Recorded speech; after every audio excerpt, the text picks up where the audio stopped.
तुला मानसिक उपचाराची गरज आहे. म्हणजे मी वेडी आहे असं म्हणायचं का? कपिले तुला मानसिक उपचाराची गरज आहे. म्हणजे मी वेडी आहे असं म्हणायचं का तुम्हाला? अगं हार मिळवायचा लोभ इतका तुझ्या मनात भरलाय की हाराचं प्रतिबिंब आणि खरा हार यातला फरक तुला कळत नाहीये. कपिले सावकाराकडे चोरी झालीच नाही. तो हार कावळ्याने पळवला आणि उडत असताना तो हार त्याच्या चोचीतून निसटला आणि या झाडाच्या फांदीवर अडकला. तुला खाली पाण्याचे दिसतं ते हाराचं प्रतिबिंब आहे.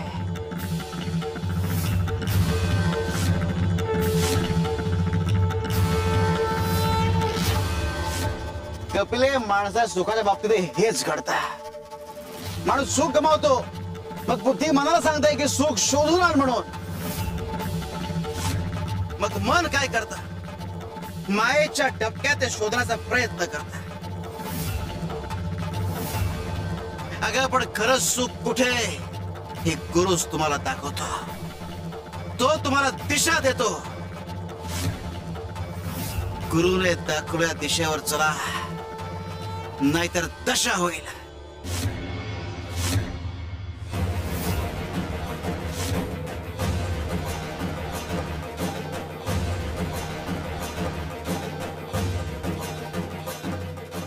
शिव शंकर शंभो.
चल राधे सावकाश.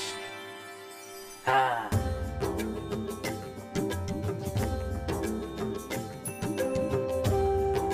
आई तुला बरं वाटतंय ना?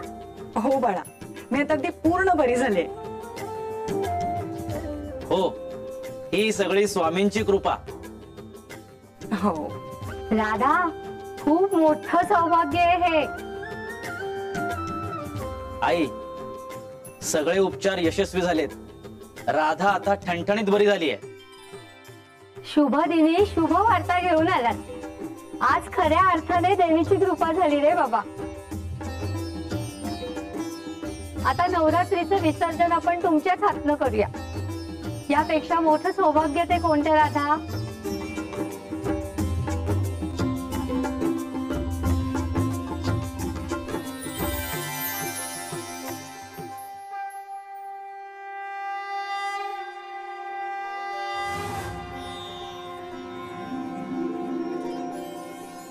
सर्व मंगल मांगल्ये शिवे सर्वार्थ साधिके शरण्ये त्र्यंबके गौरी नारायणी नमोस्तुते।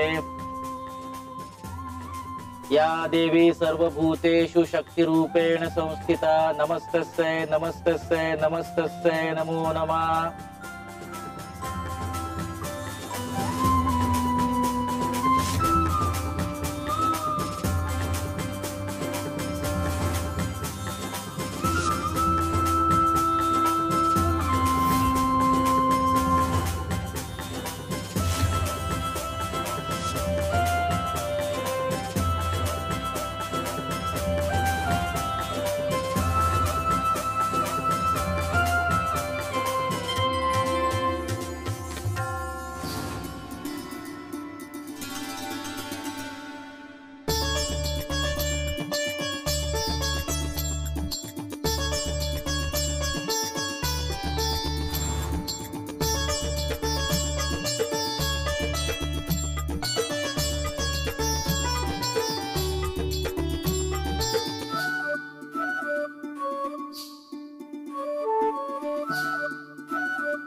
देवी आईचा उदो उदो।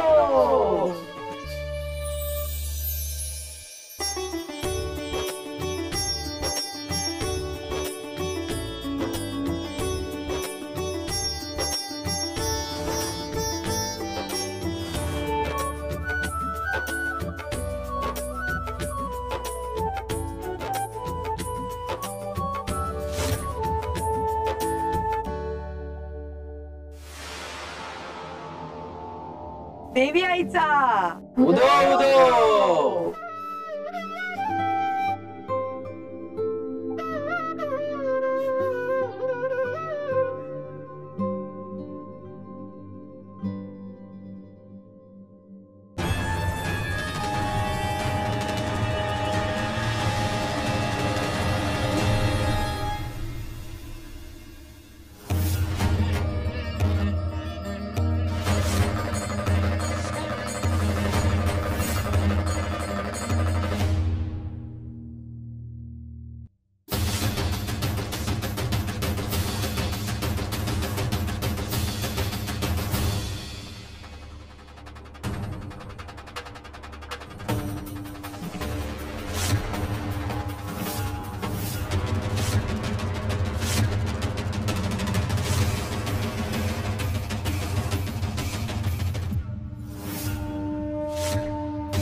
देवी आई कुठे गेली? देवी आई, देवीचा मुखवटा कुठे गेला? हा आई, हा देवी आई कुठे गेली?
देवी आई, आमचा आशीर्वाद सदैव तुझ्या पाठीशी असताना तुला हा प्रश्न पडलाच कसा? इतर कुणीही तुझी साथ सोडली तरी आम्ही तुझी साथ सोडणार नाही.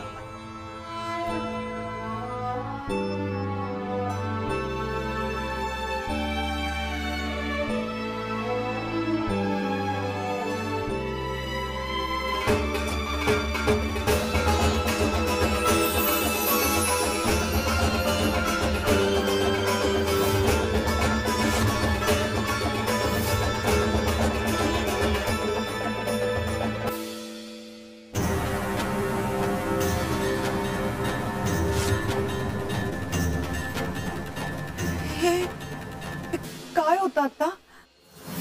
इतका तेजस्वी प्रकाश आणि स्वामी स्वतः आदिमायेच्या रूपात आणि माझ्या हातून तो कुंकवाचा करंडा असा अचानक आणि मला मला देवीचा मुखवटा का दिसला नाही देवाऱ्यात?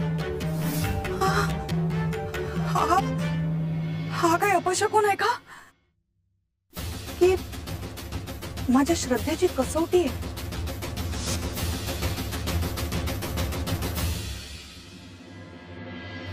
स्वामी म्हणालेत आम्ही तुझी साथ कधीही सोडणार नाही. पण मग हे असं स्वप्न मला का पडलं? त्याचा नेमका अर्थ काय असावा?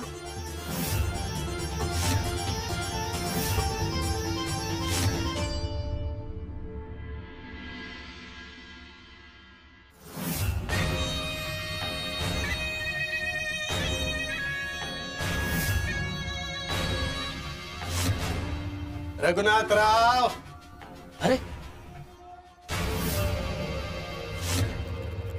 या या या बस बस. आज अचानक येणं केलं, काही काम होतं का? अचानक? अहो, आणि काम आमचं नेहमीच.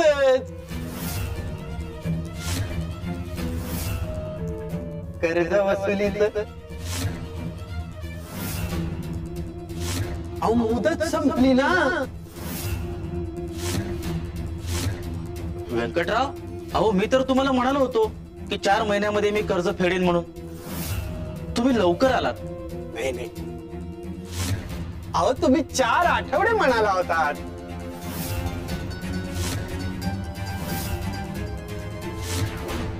तुम्ही साधारण कधीपर्यंत परत करू शकाल हे कर्ज? व्यंकटराव, 4 महिन्यामध्ये मी हे कर्ज फेडेन. वा, उत्तम. नाही नाही व्यंकटराव, हे बघा, मी 4 महिन्यात कर्ज फेडेन असं म्हणालो होतो. तुम्ही 4 आठवडे म्हणताय. तुमची काहीतरी गफलत होते. नाही नाही नाही नाही नाही नाही, अहो गफलत तुमची होते. तुम्ही 4-8 महिने म्हणाला असाल, पण मी 4 आठवडेच म्हणालो होतो. बघा, आता जर का तुमचा विश्वास नसेल, आता तुम्हाला पुरावा द्यावाच लागेल. हे बघ, या करार पत्रावर पण तेच लिहिलंय, वाचा.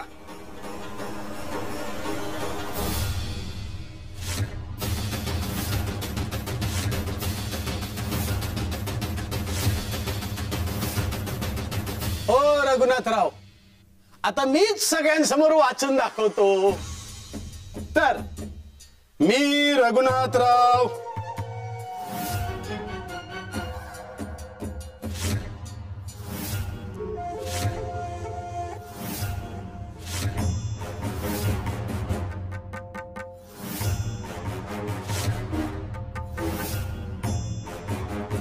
तर हे असं सगळं आहे रघुनाथराव. व्यंकटराव, हे बघा, अहो 4 महिने असं ठरलं होतं आपलं. तुम्ही 4 आठवडे म्हणताय. रघुनाथराव, आता बऱ्या बोलानं माझं कर्ज फेडा, नाही तर तुमचं हे घर, ती शेत जमीन माझ्या नावावर करून घ्यावी लागेल.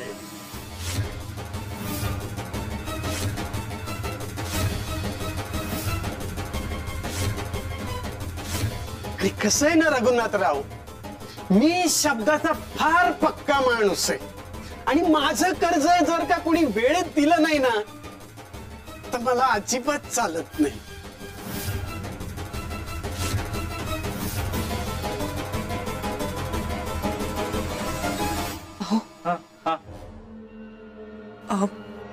मी काय म्हणते, आपण माझे दागिने देवीला घातले होते ना नवरात्रीत. मी देवीला नवस बोलले होते, पण ते नवरात्री पुरतं होतं. ते झालं आता. ते दागिने सराफाला विकून टाकू आणि यांचं कर्ज फेडून टाकूया. चालेल, तू म्हणते तसंच करू. व्यंकटराव, देत आहे. नाही मी काय म्हणतो, मी उद्याच सराफाकडे जातो, दागिने विकतो आणि तुमचे पैसे परत देतो.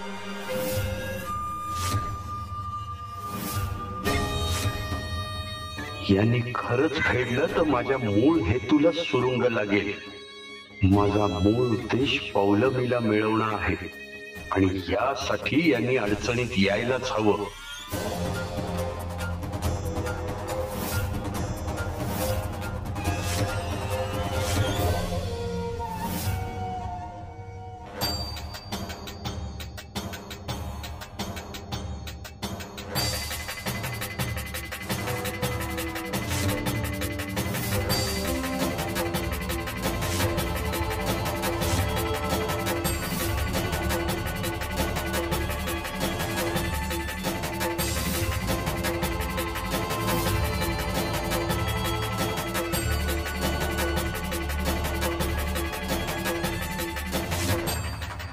आम्ही खूप प्रयत्न केला खरड वाचवण्याचा. सावट कधीच आलं होतं, मात्र आम्ही ते अडवून धरलं होतं. मात्र आता रघुनाथच्या आयुष्यात खडू पाळा घटित थांबवणं आमच्या हितात नाही.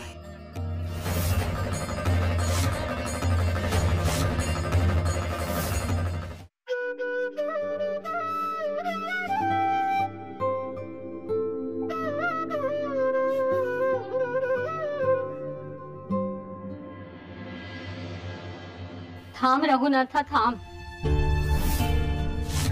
अरे माझा उजवा डोळा सारखा लवतोय. हा शुभ संकेत नाही रे बाबा. आई, राधा, तू तरी समजावून सांग याला. अगं रघुनाथच्या जीवाला जोखीम आहे, थांबव त्याला. अहो सासूबाई, तुम्ही नका एवढी काळजी करू, काही होणार नाही. अगं राधा, पण बरं. अहो सासूबाई एवढं म्हणतायत तर. हे बघा, तुम्ही दोघी अजिबात काळजी करू नका. तू काळजी करू नकोस. मी फक्त बियाणं आणायला चाललोय. अरे पण आज गेला नाहीस तर चालणार नाही का? सतत काहीतरी चुकीचं घडेल असंच वाटतंय रे मला. माझा उजवा डोळा लवतोय, या संकेताची मला सारखी भीती वाटते.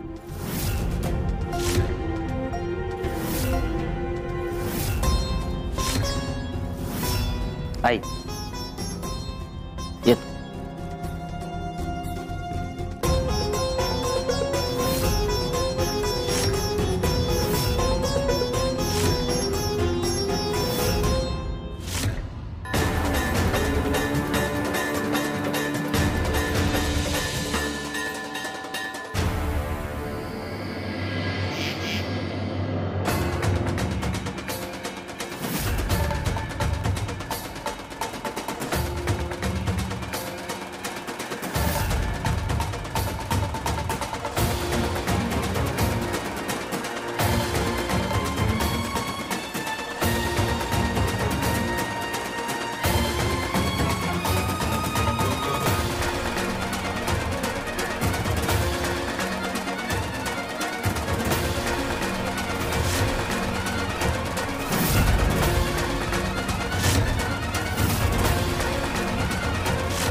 अरे माझं सगळं कर्ज फेडून माझी खेळी हाणून पाडणार होतास. अरे जर का तू अडचणीत आला नाहीस, माझ्या उपकारांच्या ओझ्याखाली दबला नाहीस, तर माझ्या पौलमीचा हात माझ्या हातात कसा दिला असतास? आणि म्हणूनच तुला मारावं लागलं आणि माझ्या वाटेतला काटा दूर करावा लागला. हे आवरण या नारळाला सुरक्षित ठेवण्याकरता आहे. जोपर्यंत हे आवरण नारळाला चिकटू नये तोपर्यंत हा नारळ सुरक्षित आहे. आता नारळाने स्वतः जर का आवरण सटकून देण्याचा निर्णय घेतला तर आम्ही तरी काय करणार?